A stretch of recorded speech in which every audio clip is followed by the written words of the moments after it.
Baik, kita lanjutkan mengenai mass transport.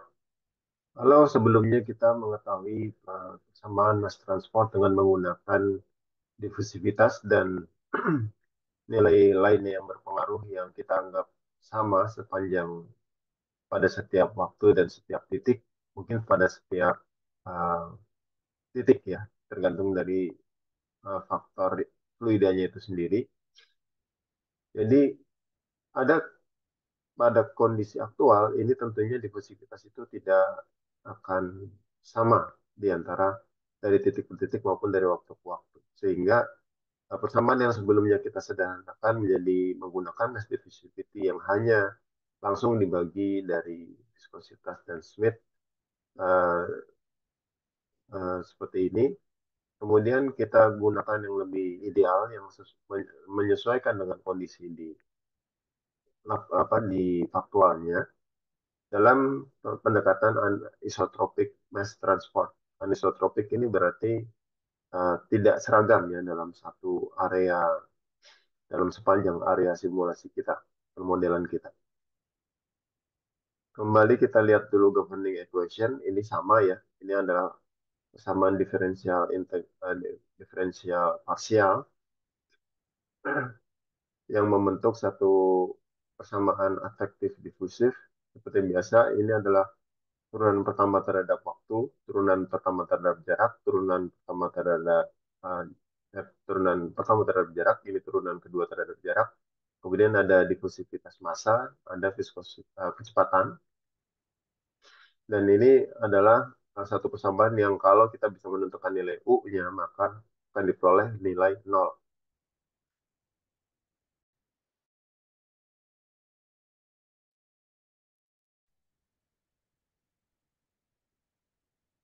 Nah, ini adalah governing equation dalam satu uh, partial differential equation dengan U sebagaimana sebelumnya ketika kita menjelaskan mengenai mass transport. Kuantitas dari U ini adalah konsentrasi dalam satuan molar. Jadi molar per volume seperti itu. Kemudian dm, nah D atau dm sama dengan DAB.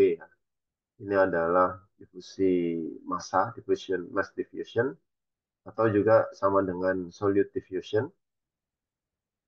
Jadi adalah difusi satu solut atau bahan terlarut A terhadap solvent atau pelarut B. V velocity, T temperatur, X adalah jarak. Diperhatikan kembali masing-masing unitnya supaya kita tidak uh, keliru ketika kita menerjemahkan hasil dari atau memasukkan input untuk melakukan simulasi ini. Nah, ini untuk yang konsentrasi molar atau U, ini satuannya molar ya di sini.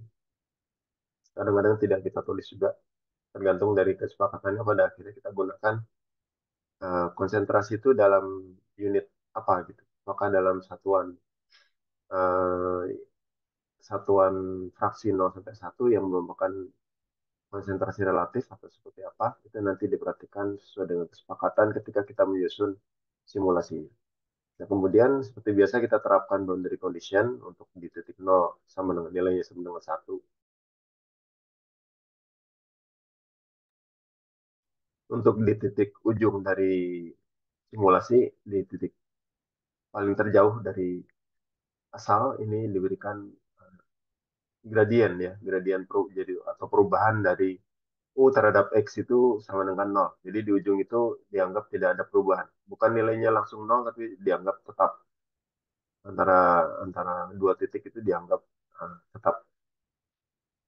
Kemudian initial condition kita berikan angka awalnya di sini 1. Bagaimana penyelesaian implicit finite difference methodnya? Ini adalah persamaan governing equation di mana sebelumnya biasanya kita letakkan D juga di sebelah kiri, kemudian di sebelah kanan ini nol. Tapi di sini kita coba sekarang untuk di persamaan 10/7 kita gunakan seperti ini dulu. Seperti biasa, ini adalah suku-suku yang sama, ya.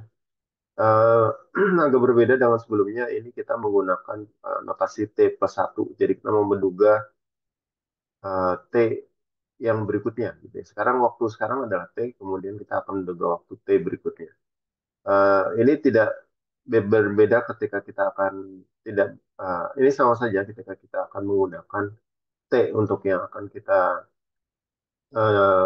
prediksi ketika T yang saat ini dianggap sebagai eh, nol ya seperti itu. Jadi itu kembali pada konvensi dari persamaan yang digunakan, notasi yang digunakan, apakah yang dimaksud sebagai T sekarang dan T berikutnya itu apakah T dan T plus satu atau nol tambah atau nol dan T seperti itu. Nah di sini case ini kita ingat-ingat bahwa kita menggunakan T plus satu untuk menduga waktu berikutnya. Dan ini sama dengan D itu tidak punya suku ini tidak punya suku U yang harus dicari dan di sini adalah satu-satunya nilai yang kita ketahui. Penjabaran dari A, B, C, dan D ini mirip seperti yang sebelumnya, khususnya di A, B, dan C ya. Tetapi untuk D ini dibagi menjadi beberapa, ini dibagi menjadi satu persamaan. Satu persamaan ini memiliki tiga suku, tapi ini suku ini pada T yang saat ini semua.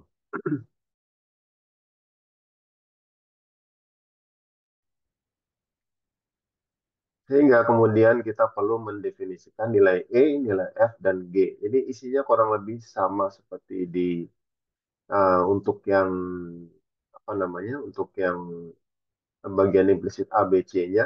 Hanya di sini ada eh, alfa. Alfa ini adalah satu eh, por, eh, koefisien yang menentukan proporsi dari apakah dia nanti dilakukan secara implisit atau eksplisit.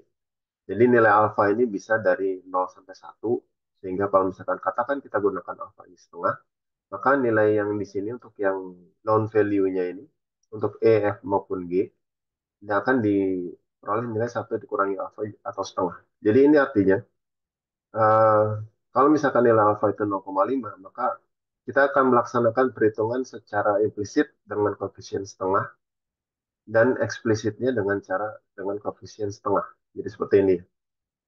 Ini kan semuanya untuk kalau kita gunakan FDM DM yang eksplisit, ini adalah solusinya. Namun di sini kita gunakan gabungan. Jadi semi implisit kita ada gunakan eksplisit sebagian, kita gunakan implisit sebagiannya. Tapi secara umum ini tetap disebut sebagai implisit, hanya kita menggunakan perhitungan yang secara eksplisitnya dalam sebagian porsi untuk menghitung D. Kemudian kita tentukan boundary condition dalam kesamaan, boundary condition, initial condition. Lalu dari itu semua nanti kita akan mengaplikasikan Thomas algorithm. Baik, ini adalah solusinya kalau kita sudah mengupload di Microsoft Excel ya seperti biasa. Di sini adalah parameter, parameter, simbol, nilai, dan catatan. Catatan ini kita bisa isikan apakah unitnya, apakah dia pendekatan yang mana yang kita gunakan, dari human dan sebagainya. Kemudian batasan-batasan, ya batasan-batasan yang harus dipenuhi bisa dimasukkan di notes dan kita bisa lihat ini adalah parameter-parameter yang nanti akan diambil oleh program dan dimasukkan ke dalam simulasi. Setelah kita bisa melakukan simulasi, nanti ini adalah datanya kita tempatkan di satu range tabel ya di sini dan kita plotkan hasilnya di grafik.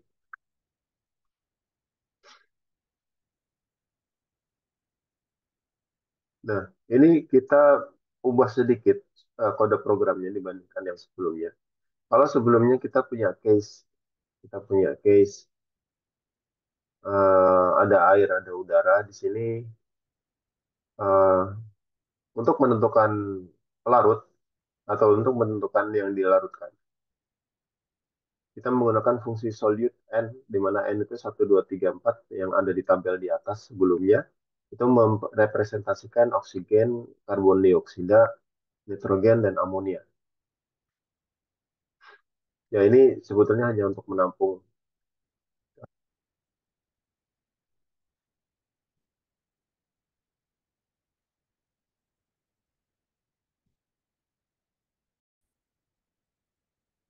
Untuk menampung karakter yang menunjukkan nanti kita bisa tunjukkan di program bahwa kita sedang melakukan simulasi untuk oksigen kah atau untuk karbon dioksida kah seperti itu. Berikutnya adalah subprogram untuk merunning eh, prosedur atau untuk merunning transport massa yang di sini dipengaruhi oleh eh, apa panas ya. Ya, sebelumnya kita kembali dulu ke sini.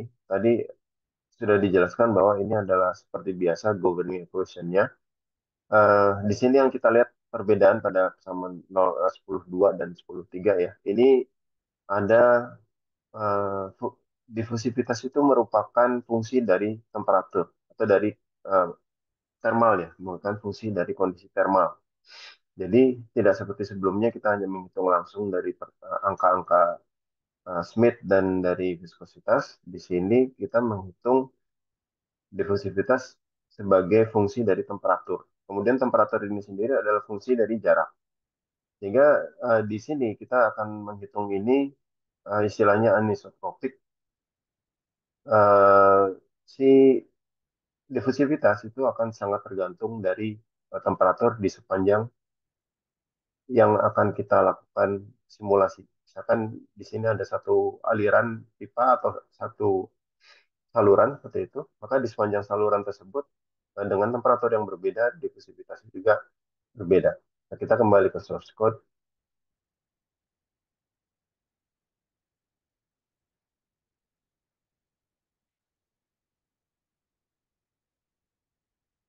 Di source code-nya, di sini adalah konstanta dan dimensi-dimensi pendefinisian ya, untuk dimensi dan konstanta. Kemudian ini adalah pemasukan parameter atau konstanta atau nilai yang sudah kita plot, kita siapkan di Excel yang tadi tabel paling kiri atas ya. Di sini kita masukkan untuk ini sebagai awal dari proses simulasi. Pertama kita masukkan, kemudian kita lakukan inisiasi persiapan sel-sel di Microsoft Excel-nya, di sheet-nya supaya siap untuk menerima angka hasil simulasi kita, kemudian inisialisasi. Ini adalah eh, masih sama untuk keperluan display ya. Kemudian ini adalah eh,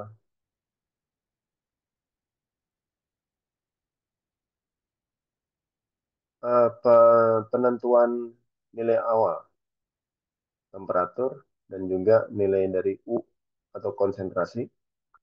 Kemudian di sini kita mulai computing. Yang pertama dilakukan adalah ini eh, loop pertama.